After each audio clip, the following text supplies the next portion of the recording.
Hello everybody and welcome to another Tech Minute video. My name is Tom from 6 Foot Networks. Thank you for joining me today. I wanted to quickly go into how to become a member of the Apple software beta testing program. So it's relatively easy to do. Now, I feel the need to provide some disclosures here. First things first, make sure you do this on a device that you can afford to break. So if you have a spare iPad or a spare MacBook or something that you can install the software on, so that way it doesn't really hamper your productivity, because some of these updates that come from this program can lead to a brick device. And I've had that happen specifically with Apple Watches in the past, where I've had a software update that went through my iPhone. It gave me an error, and then my watch fell into a reboot loop and it wouldn't come back. And because the watch doesn't have a USB or Lightning or any of that port on it, the watch had to be replaced. So be careful with this. So disclosures aside, it's very easy to sign up for. If you already have an Apple ID, you can click on the sign in button that's right here. If you're new, you can hit this big blue button right there that says sign up. Now, what does this do? So first things first, if you go to beta.apple.com, you will get to this website. This website allows you to enroll your devices. So if you have a MacBook or a Mac Pro or anything, iPhone, iPad, any devices, even tvOS. So if you have an Apple TV, you can do that here, and it sort of breaks the 5 platforms down right here. You can click on all those and look at them. iOS 15 is on here, iPadOS 15 is on here, macOS Monterey, tvOS 15, and watchOS 8.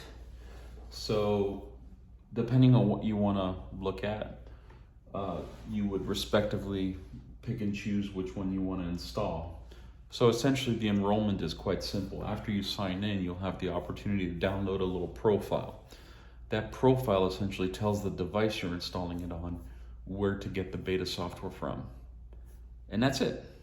That's typically it. And on top of that, you'll also get another application installed on your device, which is the feedback application that allows you to report any bugs or issues or craziness that you might find directly to Apple, and you'll get a ticket number, and it's actually a really cool process.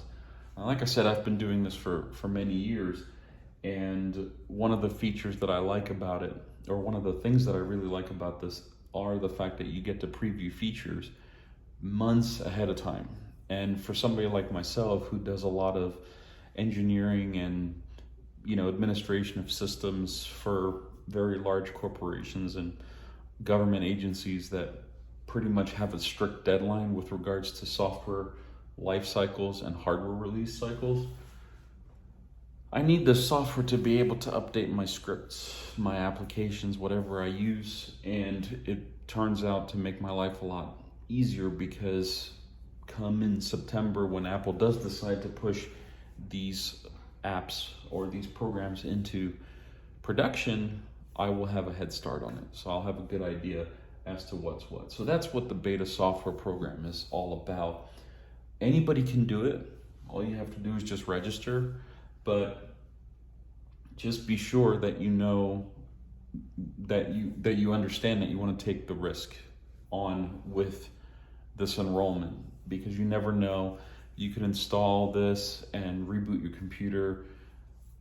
It'll come up and it'll be in a weird state where you're like, oh, something really bad happened here. Because after all, this is pre-release software. Just keep that in mind when working with beta software. And if you go to beta.apple.com, you'll get to here and you'll be able to sign up, log in, enroll your devices, and off you go. So again, please be careful with this, because it can break your device, especially like a watch. But if you enroll, say, a MacBook or an iPad, and it turns out just being really weird state that you can't use it. You know, obviously if you're using it on a production system, you may have hosed yourself pretty good, because now you have to wipe the device and start over. But that doesn't really mean anything, because as long as your data is backed up, you're not going to lose anything. So just keep that in mind. It's a lot of work, but sometimes it's fun to see the new features in action. I know a lot of the guys that I work with are really happy to, you know, see when Apple puts their keynotes together and they demonstrate some of these features on the stages up in Cupertino. It's really a sight to see. And then when this comes out, you're like, ooh, I gotta try it, see how it works. Most of the time it works. Sometimes you have problems, but it is what it is. Take it for what it's worth, with a grain of salt. You can sign up for free and log in, enroll your devices. I hope that helps. If you like this video, please consider giving us a thumbs up. If you really like this video, then please subscribe to the channel, as it does allow us to create more content like this for you guys in the future. In the meantime, thank you for watching, and until next time.